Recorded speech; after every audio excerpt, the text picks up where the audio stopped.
Welcome to another At the Net segment. I'm Connor Onion. This week we're talking SIU volleyball with head coach Ed Allen, but he also wants to be a broadcaster for the day. Well, I think more importantly, Connor, it's important for you to understand what goes on with all the schools and the coaches. But more importantly, it's important for us to understand what goes on with Connor Onion and the Valley, and this is an opportunity for you to tell us how special it is, Connor, to not only be representing the Valley in this endeavor, but the opportunity to talk with such people like Justin Ingram. And, you haven't had a chance to talk to Justin Ingram yet.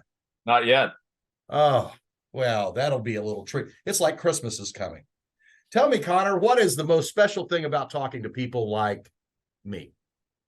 Is that I thought I had escaped you when I stopped working at SIU, but now I'm back talking to you again. There's no escaping. My wife, she tries to do that regularly. You can't run. You cannot run. I find people. You sure do.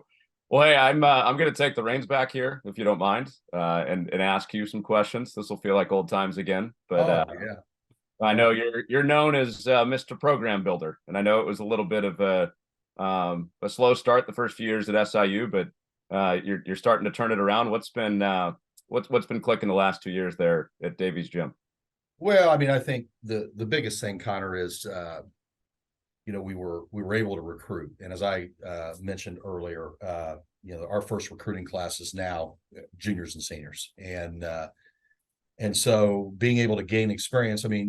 What happened? Normally, I really feel like we can build and turn programs in about a 3 to 4 year period of time, but I didn't have in the playbook COVID and everything that goes on with all of that. And so our first 2 years here, we're under COVID. And so as you know, I think there was an 18-month period of time that we weren't even allowed to recruit on or off campus. That's an interesting challenge when you're trying to build a program. And so, but our kids that came in that first year have done a great job of continuing to develop, to take really the responsibility of trying to build a program. And they did a great job last year. I think we had maybe the 8th best turnaround in the country last year, and then we were off to a really good start. But we've run into a stretch here, really about the last 4 matches that we're not real pleased with. I think the level that we're playing at and what we're capable of playing at. But the good news is there's enough time left to fix some of those things, I think. You've done this everywhere you've been. Tulsa, Alabama, like you mentioned, you've turned it around in 3-4 years, pretty much every place you've been. Take the COVID part out of it, just the volleyball part of it. What's been unique about this build compared to the other builds? Well, I think first of all, just the times themselves are much different. This is my 32nd, I think, or 33rd year as a college head coach, and you run programs completely differently than you ran them when I was a first year coach in 92. And so I think the ability to understand that, adapt, and try to figure out, how to motivate and how to try to create a vision and hope. Because I think, when you build a program, what you have to be able to do is you have to be able to paint a picture. You have to be able to paint where you're wanting to go. And then you have to have athletes that are willing to commit to that and have the hope that that's what's going to happen. And I think those are the biggest pieces. And I think not just young people that came in during the years of COVID, but the world itself. There was a 2-year period of time that I'm not sure how much hope was in the world with what was going on and how we were dealing with certain things. Yeah, definitely. Well, hey, let's talk about some of your current players. Natalie Garcia, servers, one of the best hitters in the conference right now. What makes Natalie special? Well, I think number one is she's matured as a player, and she's a kid that's benefited from the COVID year. She's in her 5th year of playing college athletics. That's a huge benefit to be able to do that. When Natalie's probably 22 years old, and some of the people that you may be playing against are 18 years old. That's quite an advantage physically, emotionally as well. And so, and she's adapted to this level of play. She was a junior college All-American, did very well at that level, and then came in here during that the year following the COVID year, where things were still very disruptive and trying to settle and all of that, and really has done a nice job of doing that the last 2 seasons. She was first team all conference last year, and we expect her to be first team all conference player this year as well. I'll stick with a hitter. Kelly Franklin had big weekend for you. Maybe her best match of the season with 15 kills. What do you feel like clicked for her?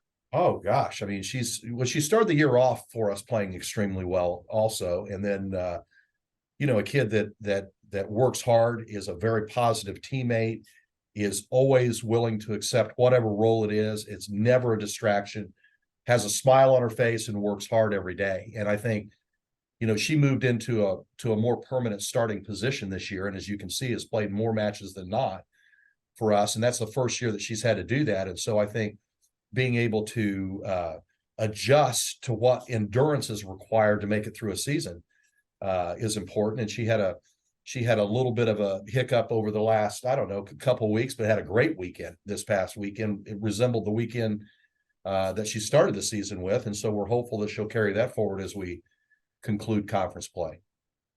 The Franklins are pretty good at volleyball, aren't they?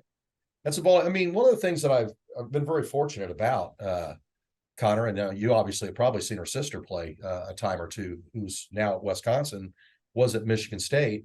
I've got a couple different volleyball families. If you take CC Bowman, I mean, her entire family, all her siblings, parents, everybody played volleyball. You take Kelly, Franklin's family, and they're very much a volleyball family. And you take Anna Jaworski, her mom played here.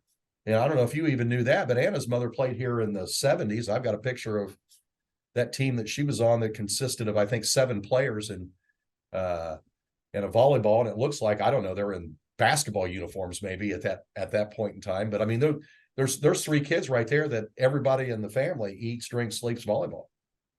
Yeah, no, that's pretty neat, bringing everybody back together at debut. Yeah. I wanted to ask you about this on the way out. We were talking a little bit about your training with Special Forces. How has that helped this year's team? Well, I mean, I think as much as anything, it really reinforces a lot of things that I believe in. I mean, I've been trying to do that, Connor, for, I don't know, over 10 years. Well into my, first tenure at Alabama. And they only take 30 coaches from around the country. And so in various disciplines as well. And so that was the other thing that was really neat, is being able to interact with a polo coach or a crew coach or, a shooting coach. It just, all of those interactions were as special as really even getting a chance to go through the program. But, I think the things that are important when you go through a situation like that is just what you have to be able to do to be successful. And there are very similar things that you have to do in athletics or even any other line of work that sometimes is uncomfortable. Is you've got to be able to ignore some of the external things that maybe aren't comfortable and still focus on getting a job done. And, I think young people need work with that. I think everybody needs work with that. I mean, how often are we willing to tap out when things get difficult, as opposed to dig in and figure out what you got to do to get through it as fast as you possibly can? The old saying is, if you're taking a walk through hell, you better get through there as quick as possible. Right. And I mean, there's a lot to be said about those components, but I think just what it did for me is just reinforce what it's like to be around people that are high achieving people that have an expectation, and that is to get a job done. Can I ask a hard thing of you on the way out here then? Yeah. You got to end the segment. I've got to end the segment? Just like you started it. You did the intro. You got to end the segment. Well, to wrap up, I would like to ask Connor Onion, what was his favorite moment being at SIU? And I know it has to, in some way, shape, or form, involve a volleyball coach. Obviously. It was actually meeting Peyton Allen. Peyton Allen. Okay. I got it. And it's done. I know that. And of course, that Peyton Allen was named after Walter Payton. So you can understand some of my values. Just watch that guy run the ball and you'll understand my values as a person. That's why Peyton got that name. But yes, I know that was probably your favorite person. And I won't even go into detail right now, Connor, why that probably was your favorite person, because that probably shouldn't be on the air. Probably not. We should probably end the segment. Thanks, Coach. You bet, Connor. This has been At the Net with Ed Allen of SIU Volleyball.